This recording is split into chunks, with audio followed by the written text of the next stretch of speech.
Broadway Beat. Broadway Beat. Broadway Beat. Broadway. Listen to the Broadway Beat. Broadway makes you wanna move your feet. Everybody's tapping into everything that's happening on Broadway Beat. Broadway Beat. Broadway Beat. Broadway Beat. Hello, I'm Richard Ridge, and welcome to Broadway Beat, where we bring you the very best of what the New York theater scene has to offer. This week we've got a star-studded show. The one and only Liza Minnelli is returning to Broadway's Palace Theater with her brand new show called Liza's at the Palace for a limited 2-week engagement from December 3rd through the 14th. We'll bring you a sneak peek and chat with Liza herself. We'll also drop by the opening night celebration for the 20th anniversary production of David Mamet's Speed-The-Plow, which is playing at the Barrymore Theater. Under the direction of Neil Pepe, Speed-The-Plow stars Jeremy Piven, Raul Esparza, and Elizabeth Moss. But let's start things off at the New Amsterdam Theater for the one-night-only benefit concert Goodbye Yellow Brick Road, where Sir Elton John and friends perform the songs from his classic double album, which is celebrating its 35th anniversary. Now, this is a Broadway Beat exclusive. We were the only cameras allowed to capture this remarkable event, which featured some of the finest theater and music stars. Loneliness was tough, the toughest role you ever played. Hollywood created a superstar, and pain was the price you paid. Even when you died, oh, the press still hounded you. All the papers had to say was that Marilyn was found in the nude. And it seems to me you've lived your life like a candle in the wind, never knowing who to cling to when the rain set in. And I would have liked to have known you, but I was just a kid. Your candle burned out long before your legend ever did. Kelly and Ronnie, have you seen them yet? Oh, but they're so spaced out. Benny and the Jets. Oh, but they're weird and they're wonderful. Oh, Betty, she's really keen. She's got a lick of boots. I'm going through, you know, I reckon and I reckon. Betty and the Jets.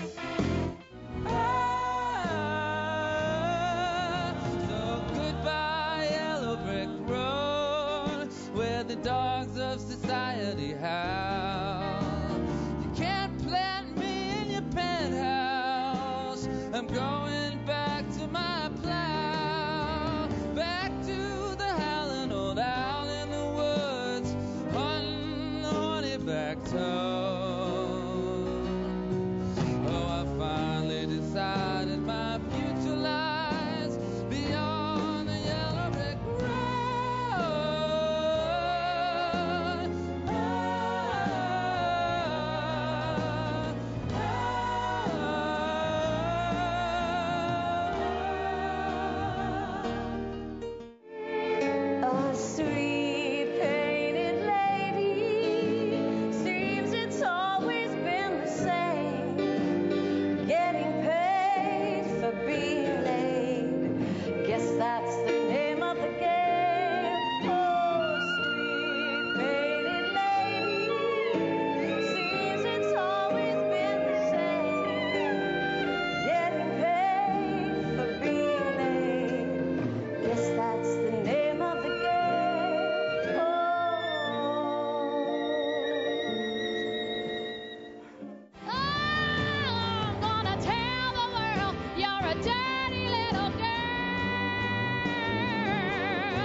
love you, baby. Harmony, harmony, harmony, harmony, harmony, harmony, harmony, harmony, harmony.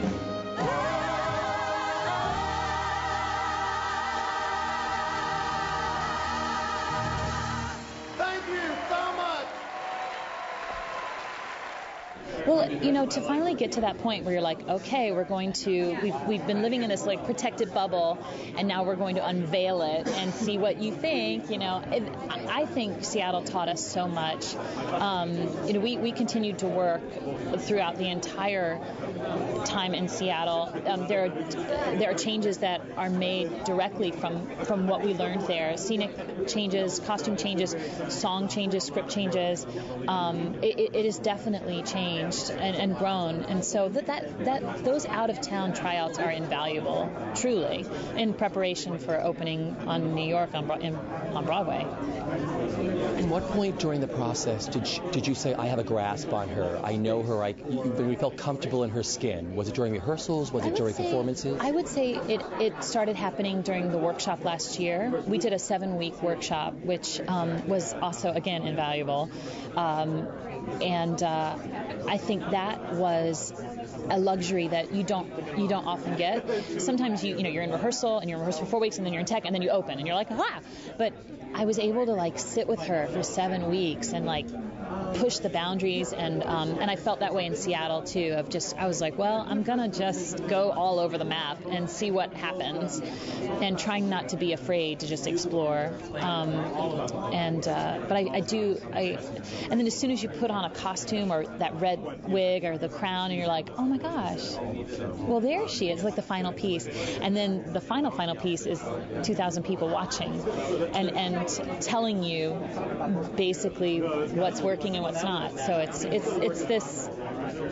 this continual work in progress, you know. Speed-The-Plow, David Mamet's sizzling look at Hollywood, is back on Broadway at the Barrymore Theater, where it has just opened to rave reviews. Under the direction of Neil Pepe, this 20th anniversary production stars Jeremy Piven, Raul Esparza, and Elizabeth Moss. We caught up with all of them on opening night.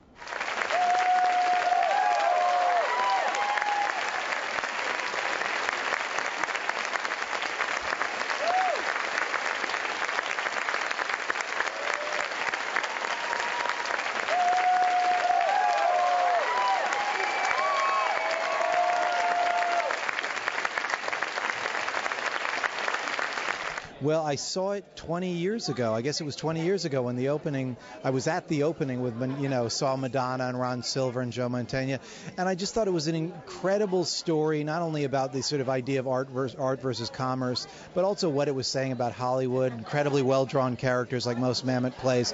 And then when I picked it up again, when they were talking about reviving it, I thought, this is incredibly timely. In fact, it almost seems more timely today than it was back then in terms of the issues about the environment and the economy collapsing, what's going on in Hollywood. So to have 3 terrific actors working on this incredible Mamet play, it's really a dream come true for me.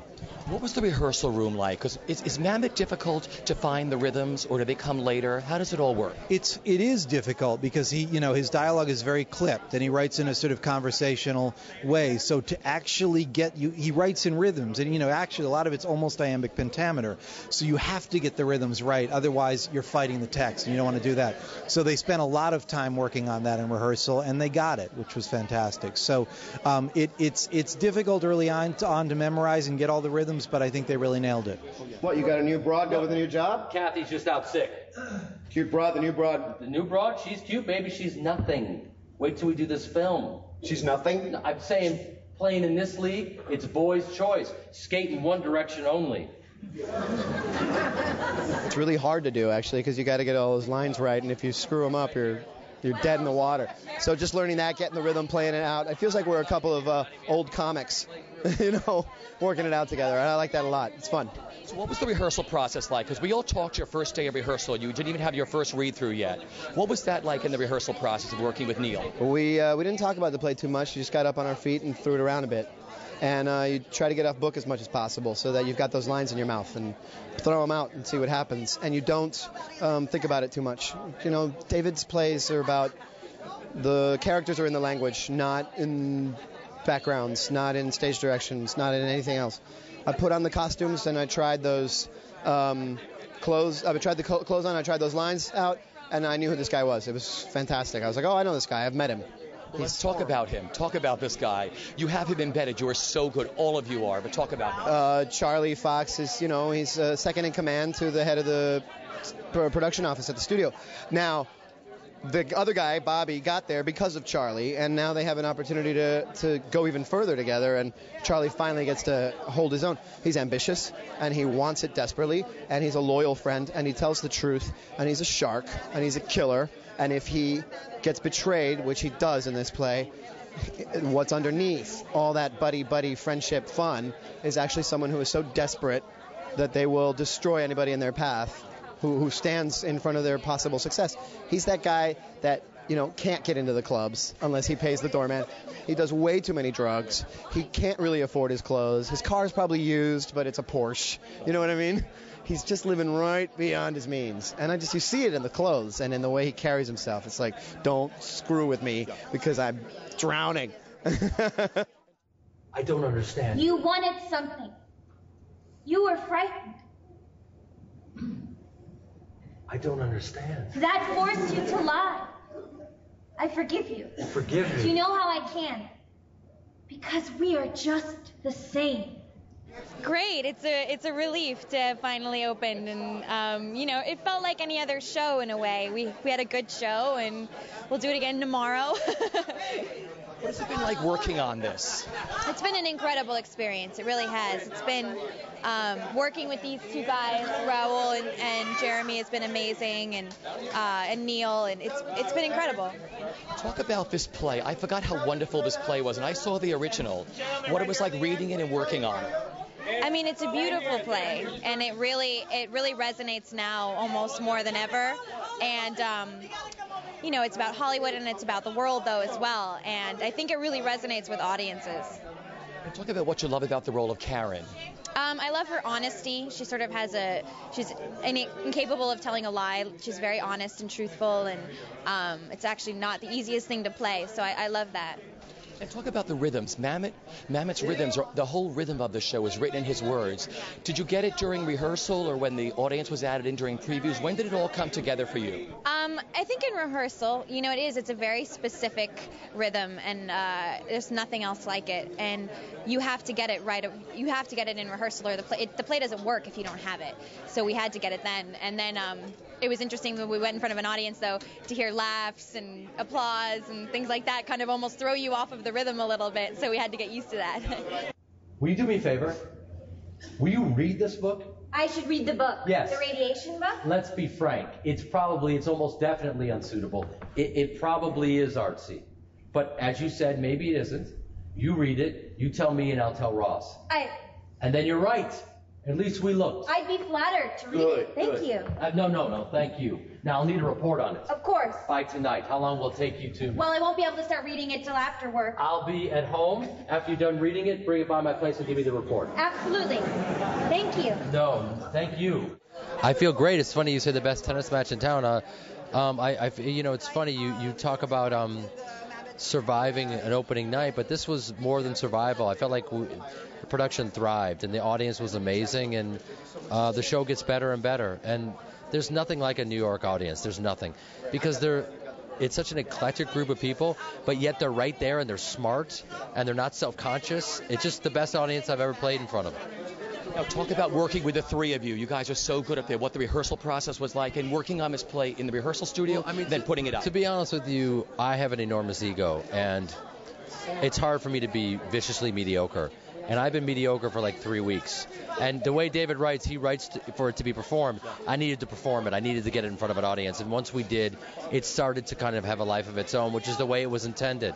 So I was so thrilled with this run so far, and I really believe the show can get better and better. And we're at a place now where people are enjoying themselves. We're putting everything we have into it, and yet it still can get better. That's not a tribute to us, it's a tribute to the writing. You're still finding new things. I could run the show for 2 years, and I still would be finding new things every night. You work in every medium. What does the theater offer you as an artist that you can't get from any other medium that you work in? It offers me no money, which is very exciting. The idea of being poor is sexy.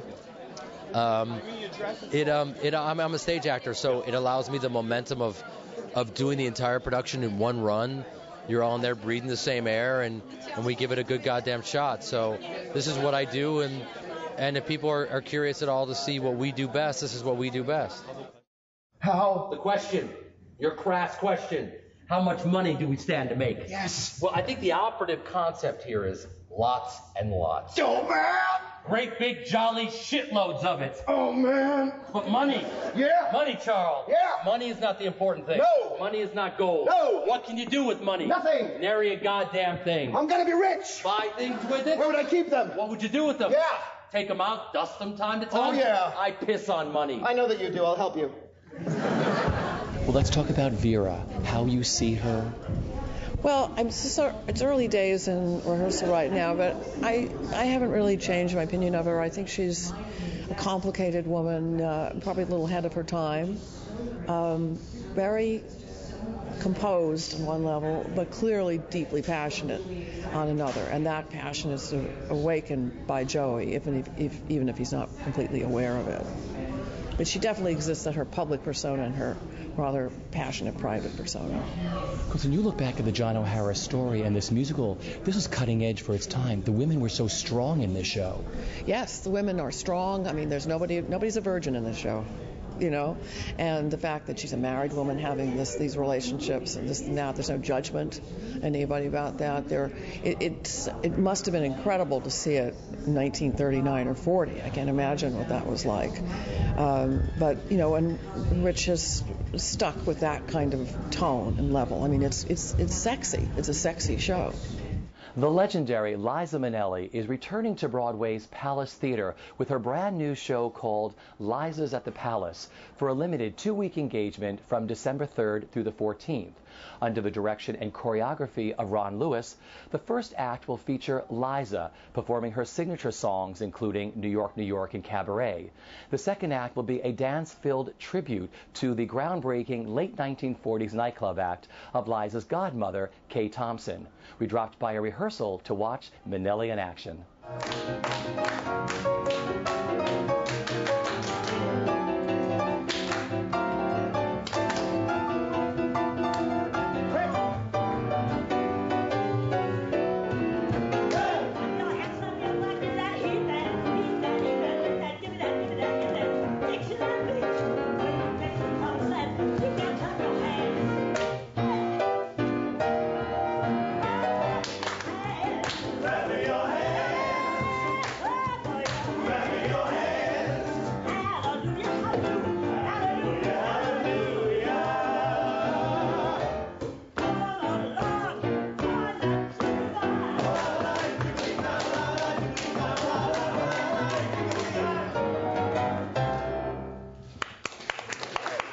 Oh, this is the best music in the world. I mean, I actually knew Kay. Kay lived at Liza's for the last 6-7 years that she was alive, and she was the most interesting character, and full of stories and full of great stories about MGM.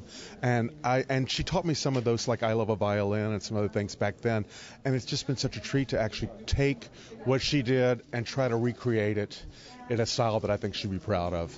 I mean, it's terrific music, and my background is close harmony vocals, from years ago, and to get a chance to arrange this stuff like this is really a great privilege and a real treat and fun.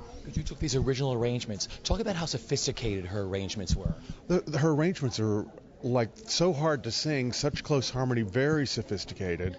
I mean, also the special lyrics that she wrote had such a great sensibility, almost more intricate than anything I've ever done before. And she also in the show, Liza leaves the stage at one point, and the guys do a version of the song Liza by the Gershwins, which Kay arranged for one person. It was arranged for the musical Ziegfeld Follies. It was never used. But we took the arrangement, and I had the chance to actually do it in 4 parts. So it's like really being able to try to kind of put myself in her head and think about it in the sophisticated way that she would was really a treat and a great challenge and a lot of fun.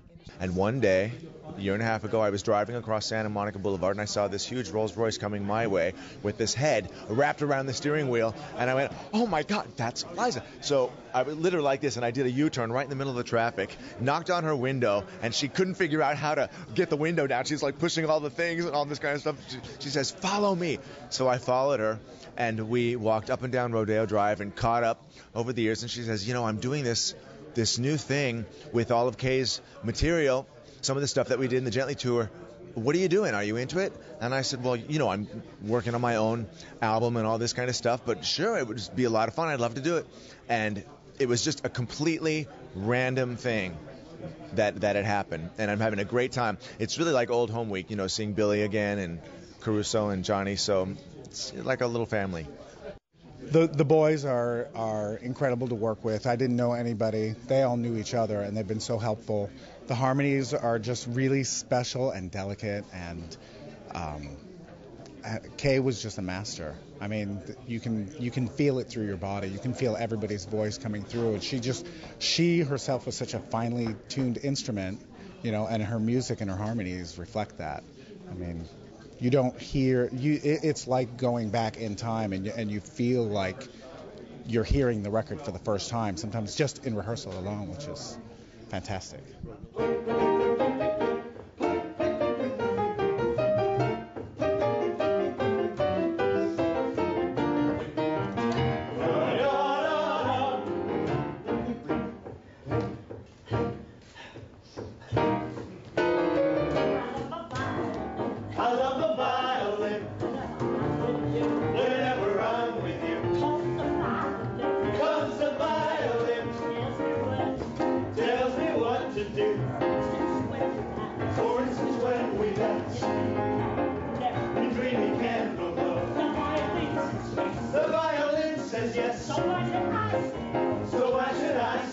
Well, first of all, working with Liza is, I've loved her forever. We've been friends for 17 years. But doing this particular show is a real thrill because Kay was a great friend of mine. She moved into Liza's apartment in the early 90s when Kay was in her mid-90s, I guess, and we became great friends. And so to be able to celebrate her music in song and dance is an incredible thrill, and taking it all over the world and showing people in Antwerp, what Kay Thompson was all about has been just the craziest, wonderful dream. Actually, Liza started when I first came on to the band as a pianist. She started slipping me arrangements to listen to, and fell in love with the music. It's just amazing material. And so I went back and I watched all those MGM movies that she did the arrangements for, and got a whole new history. It opened up a whole new world. So. Now, you're all such wonderful vocalists. How long did it take you to learn these arrangements? We started, I guess, last Tuesday. Yeah. No, I'm kidding. No, it took a while, but we had Billy Stritch, and he taught us the arrangements, and he's so talented that it was an easy fit. Working with Liza is not like working with anyone else. It's it's unique. She and I are really, really close. We have been for 38 years. But this was special because it's not just another nightclub show. It's not that at all. This is really personal to her. She absolutely adored Kay, respected her music, and not many people know Kay. So this was not an easy sell, not at all. But she kept pushing, and the thing that made it special is because it's so personal to her, and she adored Kay and adored her music. Take me back to the first time you remember seeing her nightclub acts, because she revolutionized nightclub acts. I was 2. I was sitting on my mother's lap across from my father, and all I remember is how she never stopped moving. Before that, people just stood at a mic, but she had hung the microphones from the ceiling in order to allow herself and the Williams brothers, one of which was Andy, to just tear all over the stage. And it was funny and witty. She was supposed to play one night, and she played almost 60 weeks. Wow. Now, there weren't enough people in that town at that point. You know, it was 1948, to have a new audience. People came back. And R.J. Wagner told me the other day that he must have seen it 40 times. They just were crazy about it. Sophisticated. I mean, and these arrangements, just talk about these arrangements. The vocals on these are amazing. Well, she created a harmony that nobody had ever done before. And I remember talking to Gordon Jenkins and Nelson Riddle and all of these wonderful people. And they said, oh, Kay Thompson influenced us completely, because her harmonies were so sophisticated. And instead of just 1, 3, 5, and you know what that means, you know, she would put seconds and flatted fifths together and these things, and it would be just glorious. And she would build an arrangement that, you know. One of the biggest highlights of me today was meeting Ron Lewis, because I fell in love with him during the Debbie Reynolds shows and, of course, during the act. And I told Ron his picture was never in the souvenir book for the act, so I never knew what he looked like. I know. He's wonderful. He really, he knew Kay also. Yeah. And I couldn't have done this without him. You know, I just couldn't have. There's no record of Kay's acting. It's not on film anywhere. It's not on TV things. It's nothing. So he went from a spirit and a love that I had, that he also had, a respect and an affection.